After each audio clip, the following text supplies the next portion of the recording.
నిన్న మన ఒక అపార్ట్మెంట్కు సంబంధించిన చర్చ జరిగింది. ఎందుకంటే అక్కడ జర్నలిస్ట్ మిత్రులు ఉన్నారు.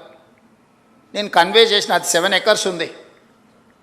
ఆ 7 ఎకర్స్లో మూసీ నది ఒడ్డున, ఈసా నది ఒడ్డున ఉంది. అది నదులకు బఫర్ జోన్ 50 మీటర్లు, నాలాకు బఫర్ జోన్ 10 మీటర్లు. ఈసా నది ఒడ్డున ఇది నాలా అని చూపించి 2004-05లో బిల్డరు అనుమతి తీసుకొని వచ్చి అక్కడ అపార్ట్మెంట్స్ కట్టింది.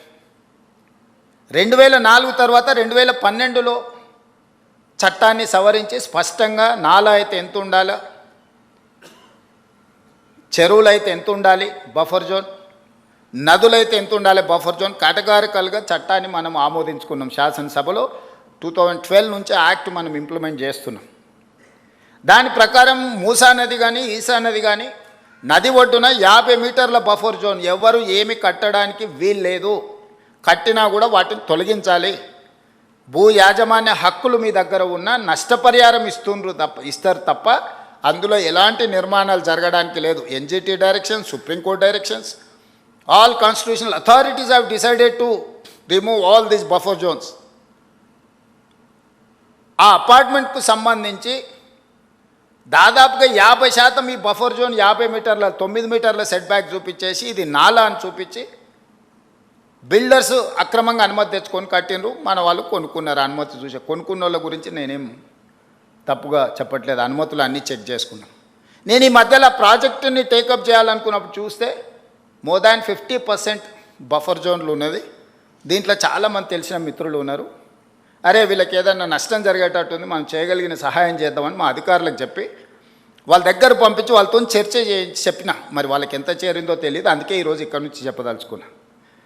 వాళ్ళకి ప్రత్యామ్నాయంగా పక్కనే 7 ఎకరాలకు 7 ఎకరాల ల్యాండ్ ఇచ్చి ఇప్పుడు ఎంతైతే స్క్వేర్ ఫీట్ కన్స్ట్రక్షన్ చేసిందో కొత్త నిర్మాణానికి అవసరమైన డబ్బులు బ్యాంకులో డిపాజిట్ చేస్తా, మీరే ఒక సొసైటీ పెట్టుకొని మీరు కట్టించుకోండి. ఇది ఇంకా భవిష్యత్తులో ఎప్పుడు మీకు అమ్ముకోవడానికి కొనుక్కోవడానికి కూడా ఉండదు. ఈ 50 మీటర్ల బఫర్ జోన్ అనేది బ్యాన్ చేస్తాం. ఇప్పటికిప్పుడు కూలగొట్టకపోయినా భవిష్యత్తులో అది మీకు 0 వాల్యూ అవుతుంది. మీ మేలు కోసం మీరు నష్టపరిహారం తీసుకొని మీరు వేరే దగ్గరికి వెళ్ళి కొనుక్కుంటాం అంటే మీ ఇష్టం. లేదు అంటే మీ ఎంత స్థలం ఉందో అంతే స్థలం ఆ పక్కన ప్రభుత్వ స్థలాన్ని కేటాయించి ఈ నిర్మాణానికి అవసరమయ్యే నిధులు కూడా ప్రభుత్వం ముందే మీ బ్యాంకులో డిపాజిట్ చేస్తుంది. మీరు ఒక అసోసియేషను, మీ ఎట్లాగూ అపార్ట్మెంట్స్ వెల్ఫేర్ అసోసియేషన్ ఉంటుంది కదా, మీరు మీకు డిపాజిట్ చేస్తాం, మీరు కట్టుకోండి అని మేము చెప్పినాం. అది రాజకీయ రంగుగా మారి ప్రతి రాజకీయ పార్టీ అక్కడికి వెళ్ళి వాళ్ళ పట్ల సానుభూతి చూపిస్తున్నాం. సానుభూతితో ఇది సమస్య పరిష్కారం కాదు. నేను ఆ మిత్రులకు సవినయంగా విజ్ఞప్తి చేస్తున్నా.